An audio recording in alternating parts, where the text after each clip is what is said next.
দিকে আঙ্গুল তুলিয়া বলেছিল মাদ্রাসাকে তালা লাগিয়ে দাও, মাদ্রাসা বন্ধ করে দাও। কেন? বলে মাদ্রাসায় তালেবান জঙ্গির তালিক দেওয়া হয়। কথা বলেন ঠিক কিনা? একথা বলে নাই, একথা বলে নাই। ওরা বলতো মাদ্রাসায় এই বড় বড় কি আছে, রামদা আছে, লাঠি আছে, সোটা আছে। ওদেরকে বলতে চাই, তোমরা যে বলেছিলে তার ভিন্ন প্রক্রিয়া হয়ে গেছে।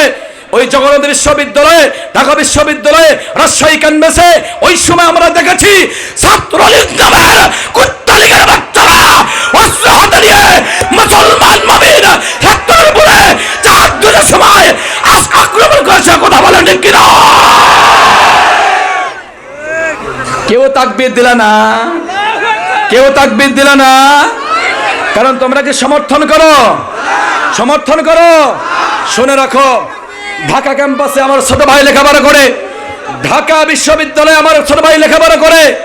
ওই ভাই বলতো যে ভাই কি বলবো কষ্টের কথা, তাহাজ্জুদের নামাজের সময় যদি আল্লাহর কোনো প্রেমিক নওজোয়ান যুবক যদি কোনোদিন তাহাজ্জুদের নামাজ পড়তো, আর যদি ওই ছাত্রলীগ কুত্তালীগের বাচ্চারা জানতো, তাহলে পরের দিন ধরে বলতো তুই কি শিবির হবি নাকি রাজাকার হবি, কেন তুই রাতের বেলা উঠে নামাজ আদায় করলি?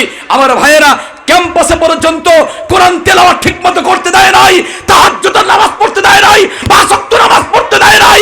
ওরা ধর্ষণ করে, সেঞ্চুরি পূরণ করে মানুষকে মিষ্টি খেলায়, আর মুসলমানের সন্তানরা ক্যাম্পাসে কোরআন তেলাওয়াত করবে, নামাজ আদায় করবে। যারা করতে দেয় নাই ওই নাস্তিক মুদ্রাত সাজ্জাদকে আমি বলতে চাই, কোথায় তুমি আসো? বাংলার যুবকটা তোমাকে জুতা পেটা করবে, জুতা পেটা করবে, জুতা পেটা করবে।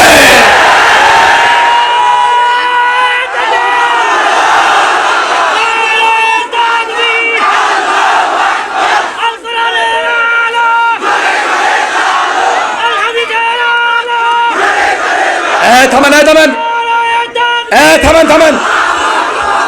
যদি স্লোগানে যদি ভুল হয় তাহলে কাম হবে, কাম হবে।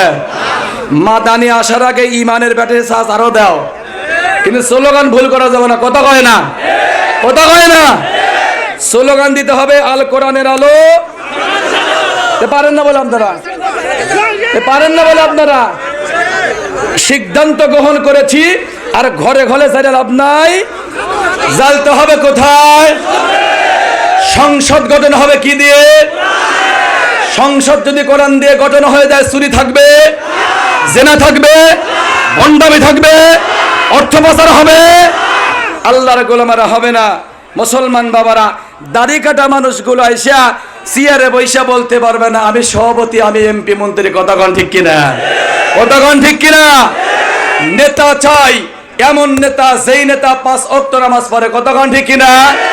এমন রাষ্ট্রনায়ক চাই যেই নায়কের মাধ্যমে বাইতুল মুকাররমের মসজিদে আযান হবে, তার নেতৃত্বে ইমামতি হবে, তার পিছনে জনগণ দাঁড়িয়ে নামাজ আদায় করবে। এমন রাষ্ট্রনায়ক কারা কারা চায় না? দুই হাত তুলে আল্লাহকে দেখা।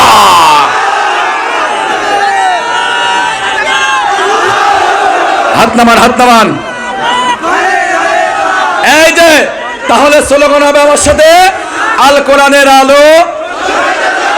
সবাই কয় না কোথায় জানো? একবার সংসদে, একবার দিলে। কোথায় বলবেন তো ইনশাল্লাহ? দেখ কারা কেমন পারেন। সিরাজগঞ্জের লোক তো ভালো, তাই না? এখানে কি টাঙ্গাইলের লোক আছে? আমি টাঙ্গাইল মধুপুরে প্রোগ্রাম করতে গেছি। তো আসলে আমি এমন একটা জায়গায় ছিলাম, ওনার সাথে তো কন্ট্যাক্ট হচ্ছিলই, হুজুরের সাথে কন্ট্যাক্ট হচ্ছিল। আমি একদম চলন বিলের একদম ওই দক্ষিণ প্রান্তে আমার একটা জায়গা আল্লাহ আমাকে নিয়েছিল মাহফিল করার জন্য। এত ঘন কুয়াশা, গাড়ি একটু সামনে আসতে চায় না, এত কুয়াশা। বললাম আল্লাহু আকবার, সুবহানাল্লাহ। আর বায়ান করতে গিয়া গতকাল থেকে ঠান্ডা লেগে খুবই কণ্ঠের সমস্যা। তা আসলাম শুধু ওনাকে একটু দেখার জন্য আমি এসেছি, যে একটু মোসাফা করবো। মজলুম একটা জননেতা, মারহাবা বলেন আপনারা। আচ্ছা, আপনারা কি জেল খেতেছেন? যুবক, জেল খাইছ তুমি? তোমার সে মনে ছোট বয়স মাদানি, তে মাদানি জেলে যায়, অক রিমান্ডে নেয়, অকুলঙ্গ করে, অক মারে, অক জঙ্গি কয়, ইয়া কয়, তাই তোমার কয় না কে? তুমি হলে আলু মার্কা মুসলমান। কতক্ষণ? তুমি কি মার্কা মুসলমান? তুমি মাদানির মতো তোমার জেলে যাওয়া লাগবে। কতক্ষণ ঠিক কিনা? তে মাদানিকে দেখতে আসছে আর এখনো ইমান তোমার ঠিক হয় নাই, তুমি গালিগালাজ করতেছে হান্নান মন্ডলে, আব্দুল হালিমে, ওই যে সোহেল হুজুরকে, জাকারিয়া হুজুরকে, শরীফুল হুজুরে গাল পেরে জুতা মেরে চলে যাচ্ছে। আল্লাহর গোলামেরা, আগে তোমার ইমানটাকে পরিপূর্ণ করো, কতক্ষণ ঠিক কিনা? তোমার নিয়তটাকে শুদ্ধ করো, কতক্ষণ ঠিক কিনা? আবার জানতে চাই মাদানির আকর্ষণ না কোরআনের আকর্ষণ, ঠিক আছে তো ইনশাল্লাহ? তাহলে স্লোগানে বুঝবো দেখে ইনশাল্লাহ আল কোরআনের আলো। এই আওয়াজ